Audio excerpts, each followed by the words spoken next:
Why do men adjust their nuts more and more as they get older? Because they hang down lower and lower, so there's more of a chance that you could sit on them. Too much information. Woo! Woo! Got some ice in my back. I needed that. I think I worked out the back a lot today through the walking and I've been pushing it. I think this is the worst of it. I'm pretty sure from here on out we recuperate. I'm starting to put my leg up just now, put it on a chair. I could do some type of movements I didn't think I would be able to do. So I'm going to be able to hobble around. I won't be bedridden. And if I can hobble around, then I can hobble my ass into some sort of functional exercise. I'm going to scoot really close so that way I can lean back, but I can put my arms on the table. And you just need to take the pressure off your back. In any position, it seems like sitting up, you're somewhat using your lower back. Ooh, but right now I'm getting that nice numbing sensation going on. Ice. For fucking aches and pains, there's nothing like ice. Ooh. Alright, I could hear the dryer. I don't know if you could hear it in here. When the dryer goes off, I take the ice out. I think you're not supposed to. They say 20 minutes. I'll keep it in for 40 minutes. You're not really supposed to keep it in too much because ice constricts your blood vessels and it needs some blood in there. Blood moves shit around. It needs the blood to heal, but I think especially with the work that I did today, I want to make sure that it doesn't swell up too much. So the ice will keep the swelling down. All right. Okay. So we have to cash up. Because I just listed that as New Jersey suspension of license. Now I'm on 6-4, which is great because I said 6-4 was the one that I wanted to really explain the real estate company. So now we have 57 and a half minutes to talk about what I was doing in real estate up to 2016. And then I have so many that I did. There's a reason why I put all these on here. I'll just have to talk through them when I do it. But I have 6-4 and then best to do it. So the next two are definitely about real estate. And then Chaz with R4L showings. That'll be a good one because then those videos I'll go through. That'll easily be an hour. I'll just talk about the showings and then how I showed. So, and then after that, I could talk about the weed arrest. But I'm going to have to talk about the weed arrest here. So, because that's the New Jersey suspension of license. So, which ones will I do? So far I've done one today. So I'll do best to do it 1, 2, 3, 4. I guess I'll do 4. Yeah. I'll do 4. Yeah, I don't think I could do 5. I think I might I told my pops and my folks that I would be done with this by his birthday on Saturday. I might take Saturday, Sunday, and no, we'll see. I'll do as many as I can. We will see. All right. It's also writing. I write and I read, and I was trying to write some this morning, and it's just sitting is painful in general. So I'm sitting to do this, and I'm sitting to write. You don't appreciate. Before I would sit, and I'm like, oh, my elbows hurt, or my back is sore from sitting. It's like, no, my back was not sore. This is, you don't know what sore is until you actually fucking hurt yourself. All right. Yeah, I don't want to plan too much because none of these were planned. All right, so let me catch up the narrative. I did name change form. I changed my name to Shaz Barbaric, so let's start there. And then we just did the Reddit comments. And then Oxford showing, so I'll talk a little bit about Oxford. And I'll walk myself. And then supposedly the last video was New Jersey suspension of license, so I'll have to tell that story. And then I'll end with 6-4 logo. So let me do that. So that's 5 things to talk about in this video. And then next video I could talk about best to do it. I could really dig into the real estate, and then I'll be caught up. Yeah, and then I do the real estate showings. Yeah, we got that. All right, so there's always something. Now you're tired. We'll do about 10 minutes each one of these topics. So name change form. let me catch up to when I changed my name. Change my name. And why I changed my name. So I tried to live my values as I ended the last video, talking about the stick of the Neutral Milk Hotel. And I tried to, yeah, just live a certain way, even if I'm trying, I'm really trying. That's what, when we talk about drug use, psychedelics and stuff, one of the ideas I got on one of my trips was, wow, this whole society gets you to buy into its bullshit by agreeing with all of these contradictions. We're all pot committed in Iraq because that war was executed in the name of Americans. So we have this war of aggression that now all of us as Americans have on our conscience. So we saw, I say in one of my poems, a war was fucking lit like a bag of fucking shit. You fucking smell a fucking mess. You're fucking silent like like the rest. Better fucking watch your lips, because everyone's a patriot. They give us no other choice. If you're not a patriot, they burn your CDs like the Dixie Chicks, or they fucking crucified us. So now we're all fucking, we have all this all on our conscience. So I've been trying the best I can to live a life which I can reconcile my own conscience with. But that's hard to do within the heart of empire, within the heart of such a coercive fucking society as this, where to commit cultural treason is actually dangerous to your health, let alone your career, your ability to fucking develop relationships. I saw that on Reddit at the end of last year. Someone was like making fun of someone for being a truth seeker. And of course it was because they're a truth seeker about flat earth. But maybe flat earth is just a reason to discredit people who go outside the dominant narrative. We've had that before, proven that the CIA was instigating the whole conspiracy theory terminology in order to discredit people who step outside the social constructs which are created in order to support power structures. It's an interesting. This guy told me that in Occupy Wall Street, because Occupy Wall Street attracted a lot of independent-minded people. He was like, "What do you think about social engineering?" And I was like, "What?" He was like, "The idea that you can engineer better people in society, people to be more." I hadn't even heard of that. I thought, well, is that what the given narrative is on the progressive side? Is that we're supposed to try to engineer better people? It's just an excuse for fucking mind control. And that's the whole point of all these fucking narratives and the way we're taught school and history in school and this and that. They're trying to head off opposition to the way in which they get money. It's really simple. It's a PR campaign, PR industry, public relations, stemmed out of propaganda. Ronald Reagan worked in propaganda. George Bush was the head of the CIA. Our leaders are experts in manipulation. And then if you look at both political parties, they both merely speak in the language of emotional manipulation. Not ideas, not historic narratives, not human values, which would oppose corporate interests. They're brokers for the corporations. And as such, they broker by manipulating emotions, whether they even know it or not. Some of them are well-intentioned because they've been sold on the idea that this is the world as it is, the best it could be. But so that being said, I developed the Shaz Barbaric personality from the email that Mike gave me when we were in 5th grade. Fucking nerd. Maybe that's why people bully each other, because really they're just projecting. He's trying to be the tough guy because inside he's watching fucking anime, Dragon Ball Z, and Grappler or Baki, which I really appreciate him showing me, because I was always suspicious of anything, including fucking nerdy shit, including like tough guy shit.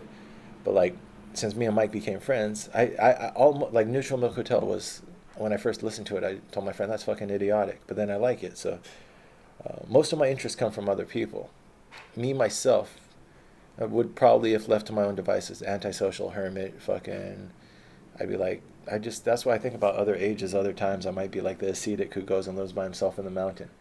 But when I socialize, this is how I get a lot of like my friend from Santa Cruz taught me about surf music, taught me about Neutral Milk Hotel, took me out surfing a couple times, just didn't stick. Surfing's one of those things that just, like skateboarding, I tried skateboarding too. I would like to get into surfing though. I think I could have an aptitude for it. And then what else?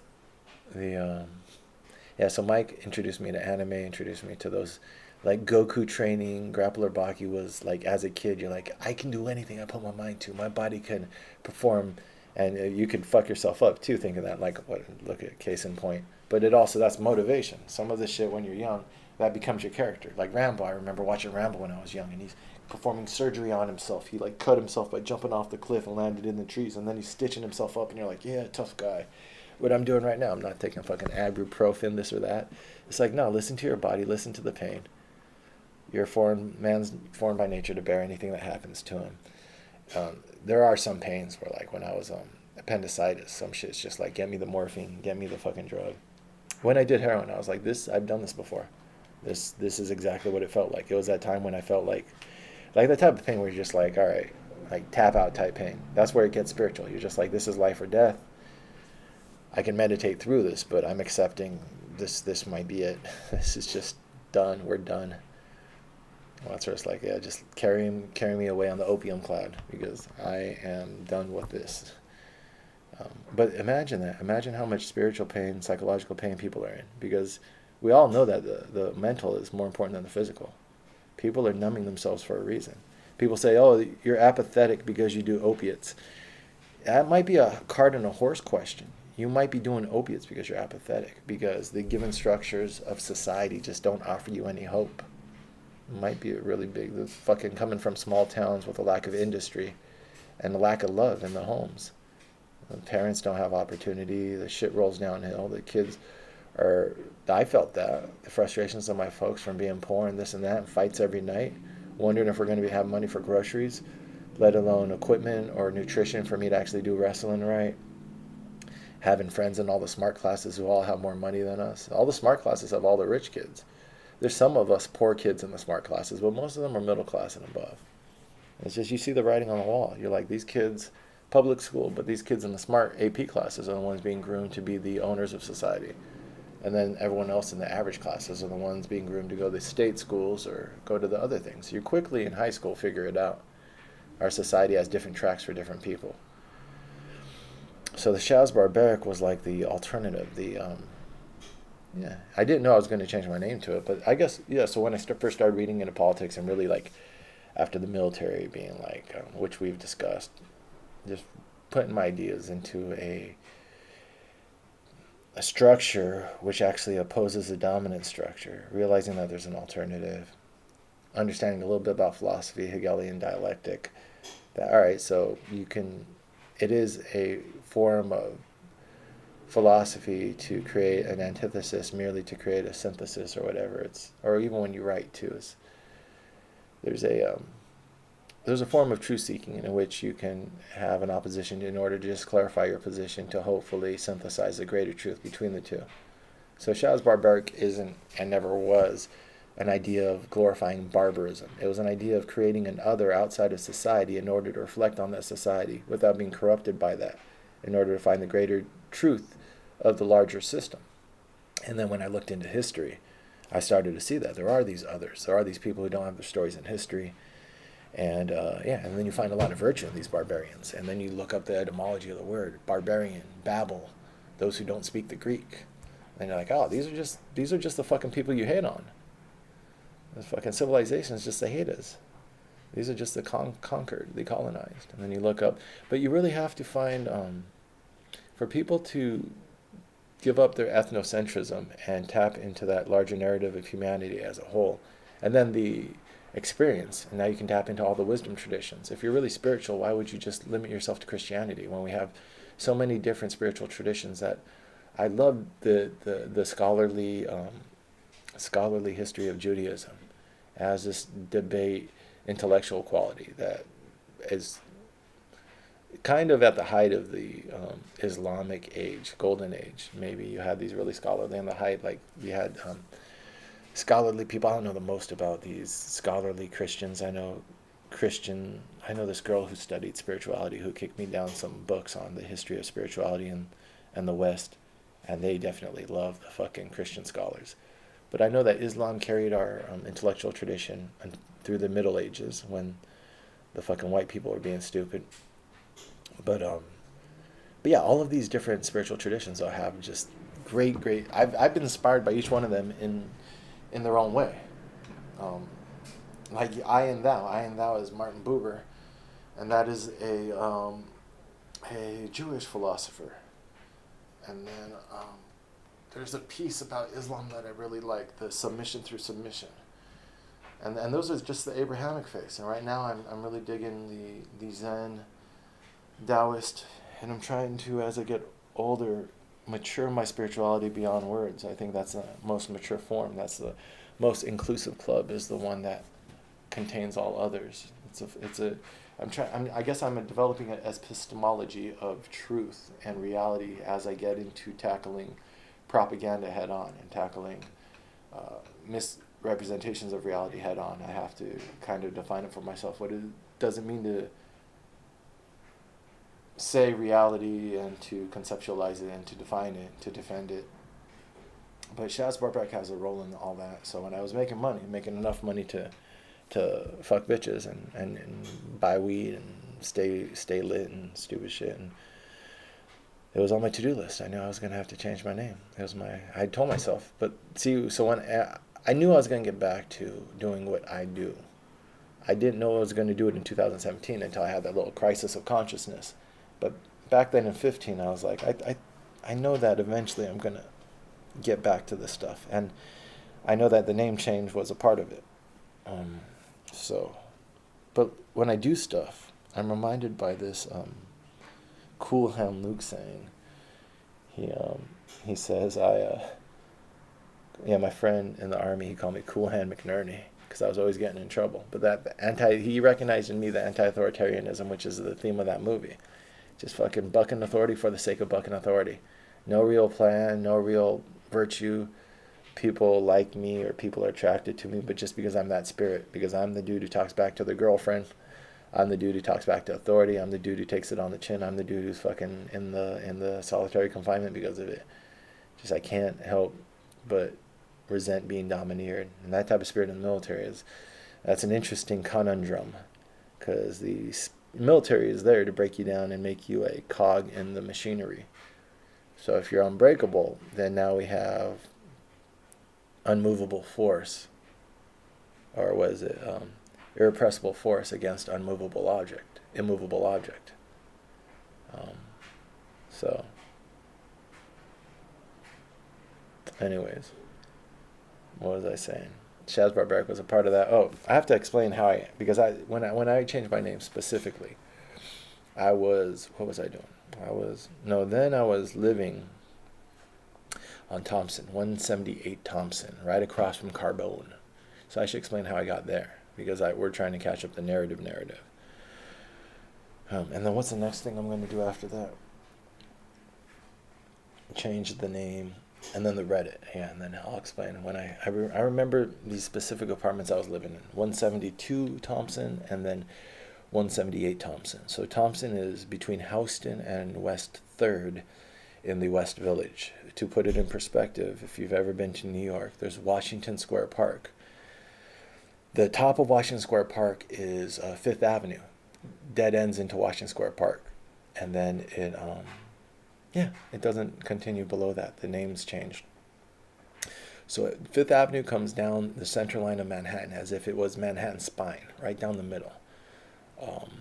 The park is kind of offset, and so Fifth Avenue comes up one side of the park. The Apple Store is right on the bottom of the park on the Lower East Side, the Southeast side, and that's on Fifth Avenue. And then Fifth Avenue runs down through Midtown, through all the fancy shops and stuff. I think Trump Tower is on Fifth Avenue, right below the Apple Store, another block or two. And then you go all the way down, that's 59th Street, the 50s, the 40s is the Times Square area, Fifth Avenue. Times Square is around 7th Avenue, Broadway, so Fifth Avenue is over from Times Square. I believe the public library is off of Fifth Avenue, maybe. Might be more over. Keep going down in the 40s, the 30s. What's Fifth Avenue, the 30s? I guess we're in the middle, where that's like Midtown. And then like 4th Avenue, Park, Lexington, that's all like the east side. Down through the 20s, down to Union Square. Fifth Avenue goes on one side of Union Square, I think, between Fifth and Fourth. Yeah. And then it comes all the way down to Washington Square Park. So New York, the streets that run horizontal from east to west are all pretty much gridded out north-south. So the park is at 59th. So we've gone from the 50s, 40s, 30s. Union Square is at 14th. It runs from 14th to I think like 17th, 16th. It runs for a couple blocks. So Fifth Avenue goes past Union Square. So we're at 14th now at the bottom of Union Square. And then now you go down to the park. The park is, what is it? West 4th is the bottom of the park. So is it like West 8th is the top of the park maybe? The Washington Square Park maybe runs for 8 streets, I think. Maybe, I think so. No, Waverly is the top of the park. And then West 8th is like a block or two above Waverly. But anyway, so you're going pretty much like West 6th. Waverly is probably like the equivalent of like West 7th, West 6th, something like that. I have to look at a map. I'm doing this all by memory, and I've been out in New York for a year. Your mind forgets this stuff. 5 years, 6 years, internalizing it. But I just haven't thought about New York for a minute. I've only been out in New York for like 3 months.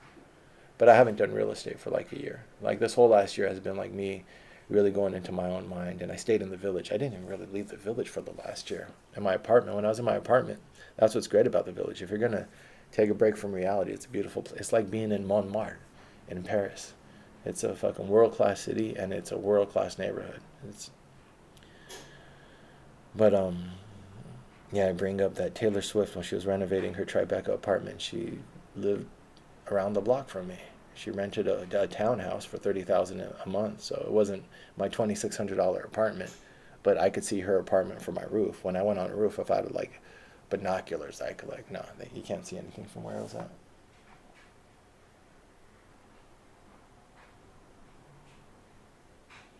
Wow. All right, so you go down Fifth Avenue, you hit Washington Square Park, and then that's the arches. So Fifth Avenue dead ends at the park, but you also, if you've ever seen the Washington Square Park arches, that's Fifth Avenue. And I say this because the feng shui of like Thompson is really beautiful, I think. So on the other side, where Fifth Avenue would be coming out of the park, instead now you have Thompson. Below the park you have all these little names. This is Greenwich Village now. So you have these 8 blocks about from 6th Avenue, the avenue over, all the way to LaGuardia. And from, I think I remember this, from 6th Avenue you go, McDougal is the first street over from 6th Avenue. And then you do Thompson. Is it Thompson first? Not Thompson first. McDougal, then Sullivan, and then Thompson, and then LaGuardia. So those 4 streets below the park, below West 4th, which is the bottom street of the park, and Houston. So there's West 4th, and then West 3rd, and then Bleecker, and then Houston. That's what it is, Bleecker. I forgot about Bleecker. And so, yeah, West 3rd and Bleecker and are in between West 4th and Houston. So those 2 streets. And then McDougal, Sullivan, Thompson are in between 6th and LaGuardia. And you have this little quadrant of blocks, which are some of the densest in the city as far as nightlife, apartments. It's just a very interesting place to live. It's the Greenwich Village. The West Village is west of 6th or 7th Avenue, depending on how you define it, which has a different character. Nice cafes, wine bars, restaurants, higher-end stuff, but slower and more residential areas. But over here, you have a very vibrant mix. It's almost like, nothing is like Times Square, but it's as close to that as you could get, I think. I don't think there's many other areas in the city that are as dense. Times Square would be one of them. Even if you go to the Lower East Side, technically they have the most bars and restaurants, liquor licenses per square block, but this part of the village just, it doesn't have the most of those because it has like a leather shop, a glass shop, a coffee shop, a gems and stones shop, a gluten-free pasta shop. Like, so they have a lot of bars and restaurants, but they just have so much life. Like, that's why you don't have to leave the village. So when I first got into real estate, I would show apartments there, and I was just like, the activity and the energy, I was like, I want to live here. And I saw there like $2,000 studios, $2,500, $3,000 one bedrooms, $2,500, $3,000 one bedrooms. So my mind is like, all right, I have to make over $100,000. I can make 10, 20,000 a month. I know I can do this. I just thought it was going to happen in a couple months. When I worked for Bond New York in 2012, that's when I was like, all right, I think I could do it by the end of the year. But I didn't do it by the end of the year. But that's what it is. That's what you learn, how long and hard you have to grind to get what you want in life. That is the difference between the successful man and the not successful man, in my opinion, is the not successful man obviously reached a point at which they quit. The successful man didn't. Both of them could have the same naivety. I still am learning how to set reasonable expectations, reasonable goals. Still learning how not to hurt myself, how not to work myself to the point that I break my back, break my brain, frustrate myself. But if you don't quit, you'll keep learning the lessons you have to learn until you are successful. So I thought within 3 months of being in real estate, I'd be able to get to the village. It took me like at least 2 years. But I didn't quit because I was so broken, and that's why I really like that song I put by Huey about love. When man is broken, when he's so broken, he loses completely his identity. He's no more. You take the lover away, you take the love away. He's no more. But then this is not only the killing, but this is also the redemption. That's your lowest point. Like when I hurt my back here, it's like, all right, this is me shaking off or learning the last lessons I have to learn in 2018. Not that I'm not going to keep learning in 2019, but I bookended this year as a year of introspection. And it's not that I was racing towards it. I was really just distracted by the chicks in the last videos before I hurt myself. Obviously, those girls were on my mind, one specifically, and now I've just shot myself in the foot, which is probably good. I don't need distractions. I'll keep doing my fucking internet fucking shit to keep my loneliness at bay until I have money in my pocket, and then I can date for real. That's another thing, real estate. I wanted fucking, as soon as I got money in my pocket, I was like, oh shit, I can't, like my fucking, that scratch, I need to itch that scratch. After Puerto Rico and I started to get more comfortable in pursuing women, I was like, that was my competitive advantage, is that once you live in that type of environment, tourist, fast pace, and you make love easily and quickly and get esteem that way. And you're like, I guess that's college for many people. I didn't really go to college and do the dorm room thing. And I guess that's what you learn from your 18 to 22, what your type is, how to approach girls. You have all your funny little encounters, I guess, your drunk encounters otherwise. Puerto Rico was like my college. LeBron James says that he never went to college, so Miami was like his college. We need that environment where we can explore sexually and creatively with like-minded people. People who made it down to Vieques are a certain type of person. They're usually poor, usually love nature, usually don't mind inconvenience or hardship, because that's mostly what you get down there. You have to be tough or else you get scared off. You're going to be challenged physically, emotionally. You're going to feel like an outsider. You may never be accepted. You're going to break down. Vieques is like basic training. But only basic training. They're trying to break you down on purpose just to mold you to authority. Vieques is just the wild. It's like you could get the same lessons in Vieques by going to the Bronx, going to a third world country. But you have to learn the pattern of life and society and character and fit in, or else if you don't have character, it will be shown in how you react or overreact to certain circumstances. You have to learn how to be strong, stay humble, be hard, stay soft, all those contradictions. People push you. Is it time to push back? Is it time to stand your ground? Is it time to walk away? Sometimes you have to walk away. There's times when I knew that my stock was a little low and I didn't go out and I kept to myself. You walk around like you're the biggest dude on the block, you're going to be fucking there's always going to be someone bigger. I saw this video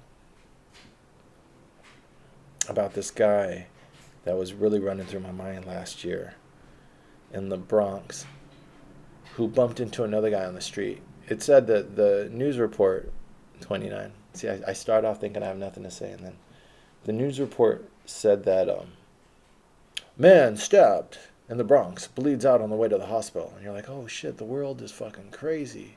It doesn't make sense. But then they have the video. And I'm like, let me look at this video. And the man bumps into older man. Old head bumps into young man. Old head bumps into young tough on the street. They obviously, someone disrespected the other person. Old head is just carrying groceries in a wife beater, a white tee, a white tank top. And the young buck is dressed out a little bit. He's looking a little flashier, but he's shorter. And the old head is fucking probably over 6 foot. He's not buff, but he's got that old man energy. A bigger, husky guy in his maybe 40s or 50s. Definitely not 30s. Bald. And they're both black. And so they bump into each other walking around the corner. And this is all caught in security footage. And I put the link somewhere. And then you see the talk, the posturing back and forth. It's just two male animals in the wild posturing. And then the old guy's like fucking like, okay. And so he walks away. And the young guy's still on that corner. And then you see him walk back. The old guy went and put his groceries down or did something. And now he's talking to the young guy. And you know what's going to happen. The young guy's going to stab him. So you're like, you start to take less and less credit. You start to take credit away from, give less and less, what is it? I start to see that this was not unprovoked. The news said, old man gets stabbed. And I'm not saying that the old man deserves to get stabbed. But I'm not saying he didn't deserve to get stabbed. I'm saying if I was in his position, I might have done the same thing. I might not have. What should I do? What is the right way to live while maintaining your dignity, your honor in these circumstances? I've lived in places like this. I've walked around places like this. The old man felt like he was disrespected to the point that he wanted to take a stand with this young guy. And he was bigger than him too. And then he's talking to the young guy, and he's not swinging on him, but he's like in his face talking to him, backing him down. And the young guy is in his face back. But he's getting back down. You could tell that the old guy is physically confident. He's basically what I gathered from their body language and the fact that the old guy was casually walking home. This is his neighborhood. He's grown up in here. He had that spirit like my ex's spirit with or her mom with the keys when she goes up to the drug dealers. It's like, this is my first rodeo. I know you. I might not know you, but I know you. Like, I've seen this energy before. This isn't cool with me. But then it's like, is that pride? Because the old guy's going to take a stand right now. What the fucking young guy has When I got in a fight with these kids who walked through our apartment complex once. I think I said this story. And like, it was 3 of them surrounded me. And I was talking mad shit. But I had 2 of my friends. It was 3-on-3. But then my friends backed out. They bitched down. They walked across the street. So now them 3 surround me. And I look at my friends and they're just like acting like they don't know me. And I was like, oh, these motherfuckers. So I shut the fuck up. But it wasn't because I didn't think I could fight 1 or 3 of them even. I've wrestled multiple people. We played games where it's like you 2 against me or whatever. And most of the people growing up that I wrestled are way bigger than me. Mike was over 6 foot. There's this other guy, Dustin, who was over 6 foot. And we would go to the beach and that was the game. It's like, I knew how to wrestle so I could keep myself alive against a big goofy dude who's trying to fucking do WWE moves against me. But I was like, I didn't know if he had a knife. These kids came from below us further on the... You know in towns, people who come from one direction, people who come from another direction. These kids came from the poorer direction, and they were running through our neighborhood. So that's why I was trying to, I was talking so much shit, because I was trying to show my friends, look, this is like where we live. We can't just let these kids act stupid in our area. But my friends were they're like my dorkier friends, and sometimes you have your tough friends and your dorky friends. That day, I was running my mouth like I had tough friends around me. And so the kids surround me, and my friends will cross the street. They're like, they don't want none of that smoke. And so I just when later on they're like, oh, you fucking, are you okay? I'm like, I wasn't even worried. Like, one of the kids hit me. He was like, well, you're not so tough now. And I was more disappointed in my friends. So I just kind of put my head down. I was like, oh, just forget, man. But they wanted to puck me, but they still weren't confident enough to jump me. So the main kid, who was a little bit shorter than me, just walked up to me, looked at me, kept talking shit. I was just like, whatever, man. It's not even, but I couldn't really talk shit now. It was just me. But the reason why I didn't fucking fight him, because I was like, in my mind, and I overthink things too much. Like, he might have a knife, might have this or that. These kids, now that my friends noped out of it, it's like, it's just me and them 3, and who knows. So I just decided to take whatever. But I was still, even when I fucking just shut the fuck up, it's like, I'm going to take whatever, but I was just like, whatever, dude. And so he fucking came up to me. He just kept trying to talk shit in my face. I was like, whatever. And so he just hit me once, and I was like, I just took it. And that's another thing. If someone hits you and you're just like, it kind of, I've known people like that too, who are like, yeah, hit me, dude. It's kind of scary when you hit someone. But I wasn't being tough anymore though. So he like hit me, and he was like, and then that was enough, and then they all walked off. And then I went, I didn't even talk to my friends. I went to someone's house, one of my friends' houses, and the apartment complex is cool. It's like communist type fucking socialism. All of our apartments were the same, like 400 apartments in this huge complex over like 50 acres. Maybe not that big, 20 acres, but it was pretty big. It was enough to run around like fucking crazy kids, ghetto little kids. It was like our own space. So like it was our own world within a world, and all of our apartments are the same. They're all two or three bedroom mostly. So when you go over to someone's apartment, you know exactly where the bathroom is. They're all 2-story. They're all like, all our bedrooms are the same. So we're like, pretty much all of us are the same class within this little. Some of us have crazier lifestyles than others. Fucking Frankie the Puerto Rican, we used to tease because his they're like, there's an egg. I swear I saw an egg on Frankie's counter, and it was still there a week later. Same broken, cracked egg just sitting there on the counter. No one picked that shit up. And we're like, oh, that's dirty. That's dirty. Your house is dirty, dude. The kids who are brutally honest. Your parents don't love you and they're poor. Your house is dirty. Fucking Frank used to get in it with me. He would always fucking make fun of me. He would call me Michael Jackson nose. That's the thing. If kids are making fun of each other, it's like, yo, dude, you need a better fucking Michael Jackson nose. Come on, dude. And we call him Frankie Avocado from Puerto Rico, San Francisco. I don't know why, but that one was hilarious to us because we didn't know where the fuck Puerto Rico was. And so we were like, what are you, Spanish or fucking Puerto Rico, San Francisco? I don't know, for some reason. It was hilarious. He wasn't the most clever kid, so it was easy to fucking get him mad. And then once you have him mad, then you fucking, but he would call me. Yeah, sometimes kids really get good insults, and then sometimes you're just like, you just shut it down with like, is that what you're coming with? Michael Jackson knows. I liked it. I still like that fucking insult. But yeah, I went to my friend's house, my apartment, other than these two fucking worthless friends. And I just checked my face out, and I wasn't going to bruise up or anything. He fucking barely hit me. I was just like, man, I was more like, and then I was kind of crushing on my friend's sister. She was like, you okay? And I was like, yeah, it's all right. I'm more disappointed. It just took the fight out of me. All day I was just talking shit to that crew. And then when they fucking finally stepped to us, my friends just kind of like walked across the street, and I was like, life lessons. So that's what this guy in the Bronx, he decided to take a stand on his own. There's this young guy in his neighborhood, walking through his neighborhood too fast, bumping into him, and he wants to teach this young puck a lesson. And he's talking to him, and the guy pulls out a knife. You see it this is all on the video. And the young guy has a knife now. And I'm watching the video a couple times, and I'm like, does the old guy see the knife? And he does. And the old guy not only sees the knife, he blocks it with his hand, and he's still talking the kid down. So you don't get the audio.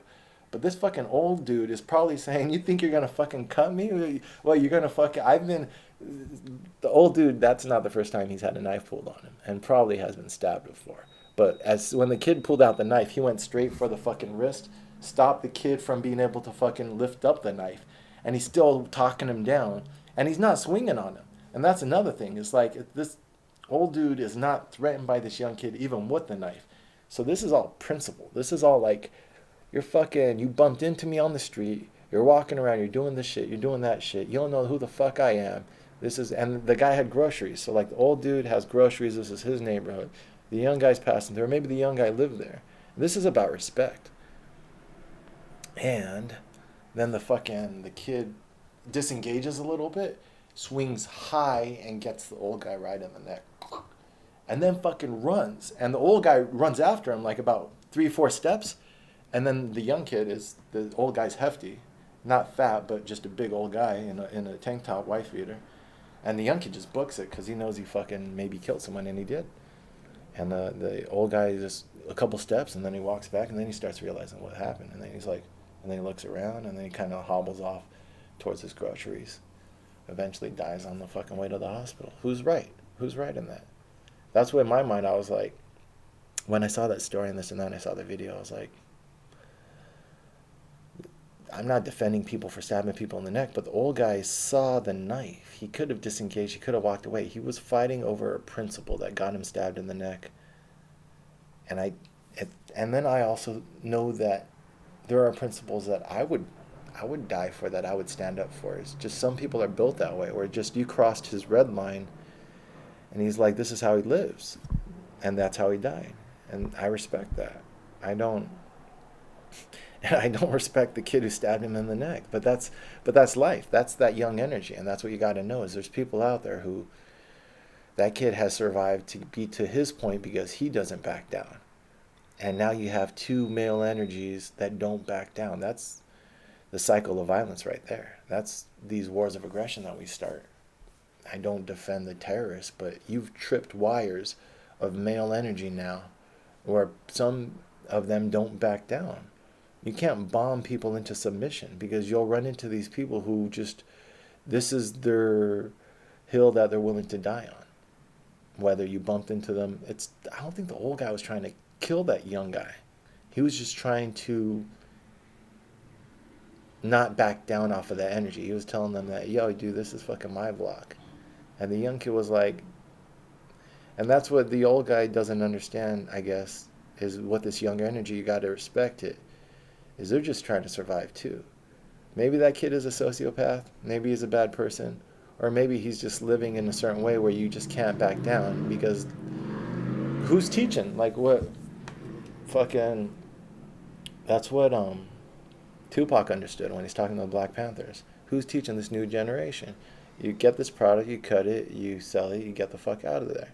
You gotta remember, Malcolm X was a pimp. Malcolm X had that in him. Fucking buying a machine gun and asking the guy, is it loaded? And the guy's like, yeah. He's like, get the fuck out of here. He turns the machine gun on him. Didn't pay him. Just, that's what type of man he is. That's the same energy as that old guy. It's just there's these big spirits in the world, and when they run into each other, like Malcolm X was so suicidal. He should have died many times in his life, I'm sure. But he survived enough to be wise and compassionate and release some of the hate. You got to make room for all that wisdom and compassion. So that young guy, well, I mean, he stabbed someone and killed someone now, so who knows how his life is going to be. But that spirit isn't inherently bad, not backing down. It's just when they're, and that's what living in poor areas is all you have is your word, your pride, dignity, respect, and that's worth dying for, that's worth killing for. So know when you trip someone's wire, where that's fucking, that's where, like, someone told me, fucking, like, he just felt like he really needed to fight me, and he was like, life is cheap here, life is worth $300. What was he telling me?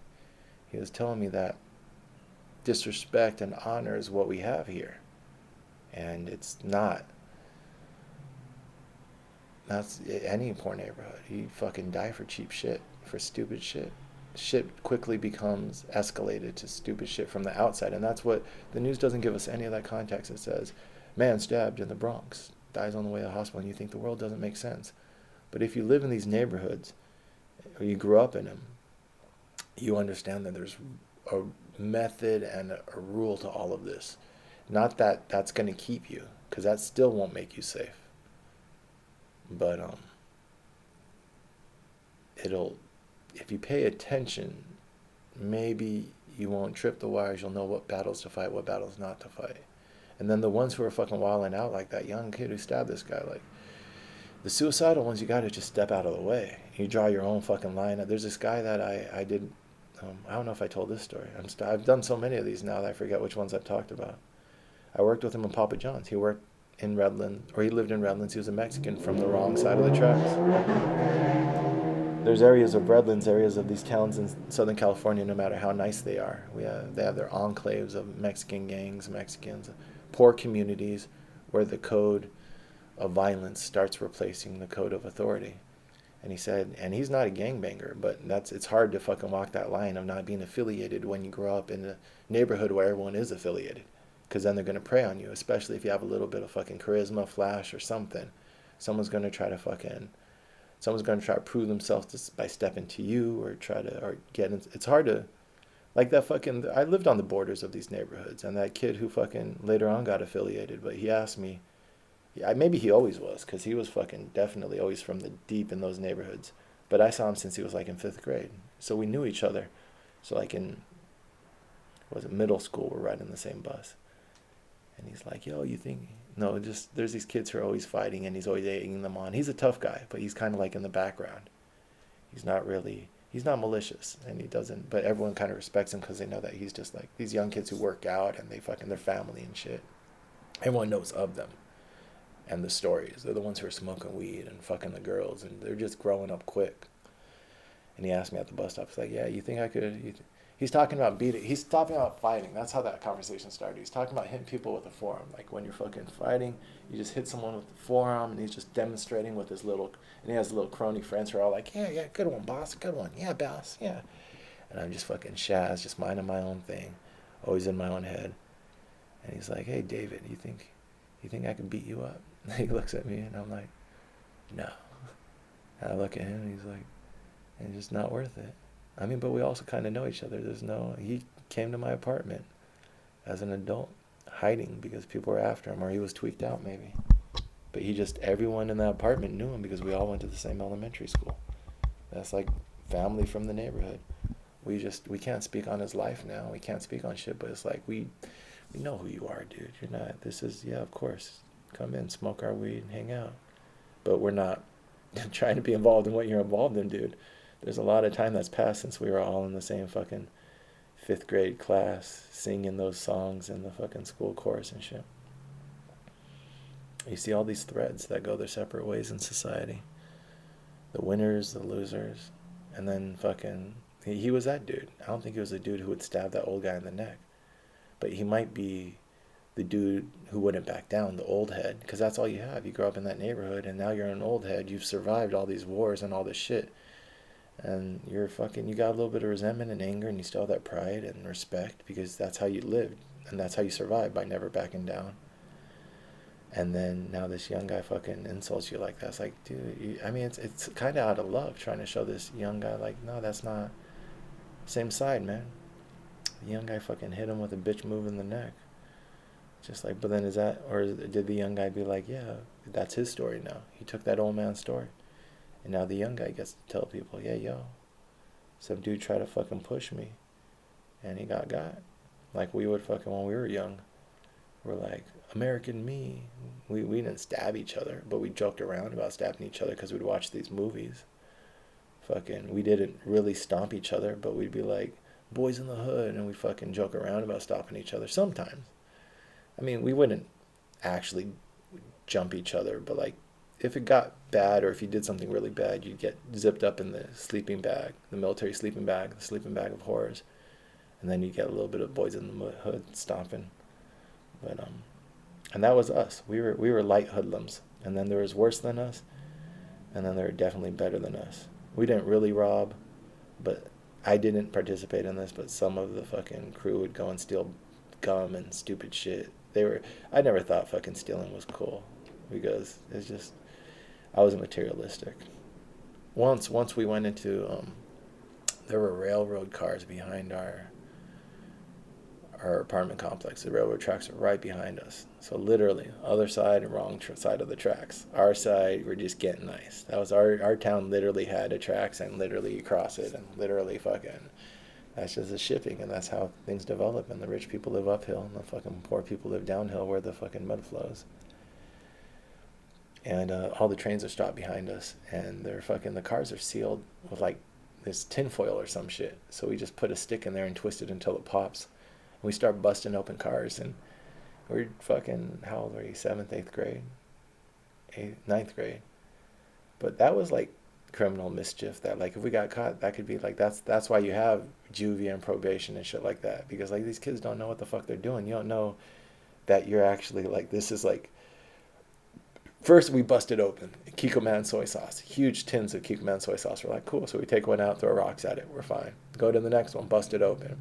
Shirts that are being like shipped from or to Africa, like donation type shit, in huge bundles. These shirts are like in huge, like hay bales, but of shirts. So we take out a couple of those. I wore one of those for like years. I liked the way it fit. Just some ghetto fucking old, basically like thrift store shirt. I don't know what the fuck that was all about. We bust open the next one. We got like 3 or 4 cars deep. All of this, it was like super like, you just, this is fucking, so we got, the next one was TVs. And then my friend, so we all got TVs. There were TVs we could barely carry ourselves, like 30-inch, 42-inch TVs. Um, so I knew my parents would whoop my ass. I wouldn't be able to play outside for a year. So I wasn't gonna take a TV home. A friend of mine took a TV home where he was going. No, we all got scared because then we started to realize the severity of our action. But I took a TV out and I put it on the tracks and I started throwing rocks at it. And then we found out that there's two screens. There's once you break the front screen, there's a. But then after like we're doing this for a minute, I'm thinking like if we get caught, this is like now we're like thousands of dollars of damage. Now we're like this is stupid to be doing if we're not actually going to be keeping the shit. And so then we freak out that people are watching us. We run across the field, double back through the wash where the rainwater goes, double back through another apartment complex. We did an elaborate fucking looping route in order to get back to our apartments, thinking that we're being watched, and fucking we see a helicopter overhead and they have us. Because we know that by the time they find that mischief, it's like there are people. This is a big deal now. Criminal mischief. I have I know people upstate New York. This kid, he fucking doing the same shit, young and stupid, and they went to a construction site and they just all the equipment is there, and these guys in upstate New York are all like roughnecks. They all know how to operate this equipment, so they're like teenagers, and they basically go and just play Legos with the fucking construction equipment in this huge field, and then they end up burying the equipment. They end up digging a hole with a fucking digger and shit, whatever those are called, and then burying the other equipment. So there's multiple vehicles that they put in this huge hole and then bury it all with dirt. The kid gets multiple years in jail. He has to fucking go for like 2 or 4 years or some shit. They said it was like 200, and then they charged him like $200,000 in damage. It's like we gotta. I'm not defending stupid kids' actions, but like he didn't stab anyone or hurt anyone. He just. I understand this young stupid impulse, and then better education, better communication, and even the drug thing. Don't excuse stupid behavior, but if people need better guidance, then let's try to guide people better. And it starts with talking, dialogue. That's what this is supposed to be, a dialogue. I forgot how I started with this. Thompson. I started talking about Thompson in the apartment. So that's when I changed my name. I have to walk myself to that apartment. So I was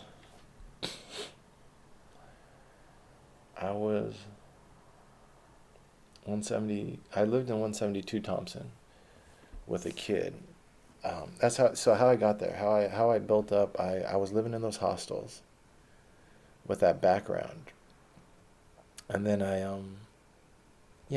got the narrative. I'll just stick with it, and then I have like 2-3 hours to try to get through this narrative. Allowing for the tangents. It's 53 minutes. The laundry stopped. I'm gonna keep this ice in all the way until the end of this video. I was I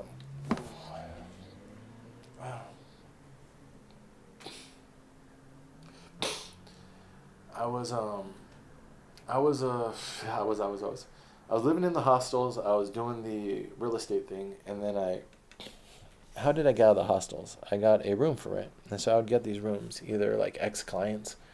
So I had clients who would say like, I would move, but my apartment's not up for the couple months. And I'd be like, I might know a guy who would take it off your hands. And I would be very careful not to undercut my professionalism, but in a way that didn't reveal that I was living basically homeless in a hostel and stuff. I'd be like, I'm about to be in between places. I don't mind paying you in advance, and then I'd always make just enough money to pay them the 2-3 months, and I'd stay there. I did that in the Upper East. I did that in the Lower East Side. This model girl, and then I eventually moved in with this kid for a whole year lease on Thompson, and then once I did that, I moved to another apartment for a whole year lease on my own on Thompson. So I stayed on Thompson a couple years, and then I just got that one for a couple months. And I'm going to go back to that model girl in her apartment I took, and I'm going to try to slow down and fill in the gaps in here, but I'm just going to try to catch up to when I did the name change. So, and after Thompson, I moved to Sullivan and did a year lease in Sullivan in a studio, which is just a street over. And then I moved to Carmine, which is a block or two away, just on the other side of 6th Avenue. So that area of New York was like, I made it. I got into there. But it took me a couple years to get into there. But when I was in Thompson across from Carbone, Carbone is one of the nicest restaurants in the city. So like George Clooney showed up there without a reservation, and they're like, "We don't do that, George. You gotta fucking, you ain't, I know who you are, but you don't know who we are." Um, Obama ate there. I think what's his name? Jay-Z. That's his like his spot. He loves to go in the back room or some shit, but he has his like that's his like standing reservation over there. And then Michelle Obama, when I was living on Thompson, Michelle Obama came to eat at Lupa, which is across the street. That's another one of the nicest. So the Village has a handful of the nicest restaurants in the city. So does Tribeca. Tribeca has Nobu and a couple other of these, like, if you're in New York, these are the foodie places to go. So that's why Michelle Obama took her mother to Lupa. I took my ex to Lupa when it was her birthday, and I fucking hadn't done anything. And in my mind, I was like, "Fuck." I was learning how to be a good boyfriend, but she was. There's a lot of practice with that one. We're not. I don't think she's quite forgives me for being kind of a so-so boyfriend. Hopefully, we can be friends in the future. But that's what I've been trying to tell her. Like, let's stay in each other's life. If you need time, whatever. I'm not trying to like rush it, but I would like to still eventually be on normal terms with her. But yeah, Lupa. I was like, I was calling around restaurants asking for cancellations because these are restaurants you have to get multiple months in advance. Like Carbone, you need like about 3 months or so to get the date you want.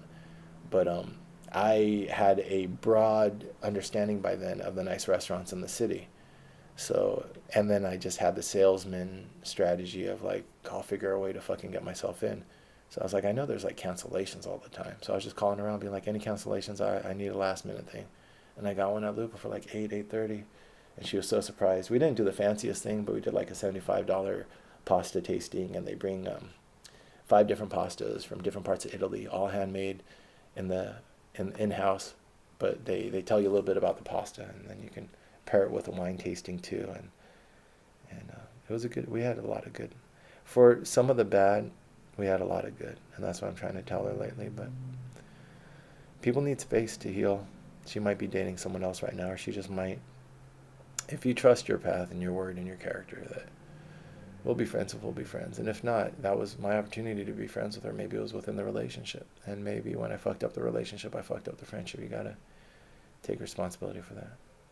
But that was the street I was living on, Thompson. And that's when I'd made it to that point where I was living across from Jay-Z's spot. Like that's when I lived at 178 in that apartment. I went from the 2 bedroom to doing the end of a lease of a client.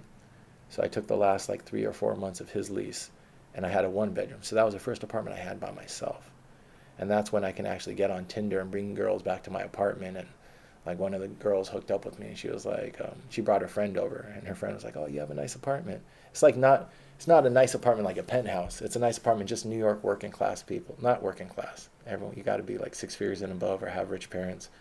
But like for our subset who aren't like super, that's what it is. Like there's in New York, like people making over 100,000, 200,000. That's like middle class there. And then there's people who are like the global rich who are playing. Those are the ones with the penthouses, and half the purchasers are foreigners because it's like Anthony Bourdain lived in a building where you have uh, these international royalty, or the literal royalty, or the financial royalty.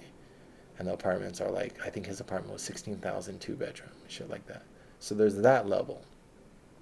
And then so what I had was just like nice, like any other city, it would be like middle class nice, but just middle class nice in New York is like you have to be making 100 to 200. Like that one was 2,600, I think I was paying for. So you have to be making over 100 to qualify for that. So yeah, so that's when I changed my name over that winter when I was in there, because I was living, I had money in my pocket, the business was bumping, and the neighborhood, I was starting to have a cachet. It's one thing to get into a nice neighborhood, but it takes you a year or two to finally like internalize it. Like, this is who I am. Because the first year or so, you're like, you don't feel like you deserve it or whatever. So while I was doing all that and actually winning at life according to my peers and the dominant culture, I had the social security number on my arm, but this was another thing to remind me who I am. That let's do this, but let's do this as Shaz, and try to reconcile these stories.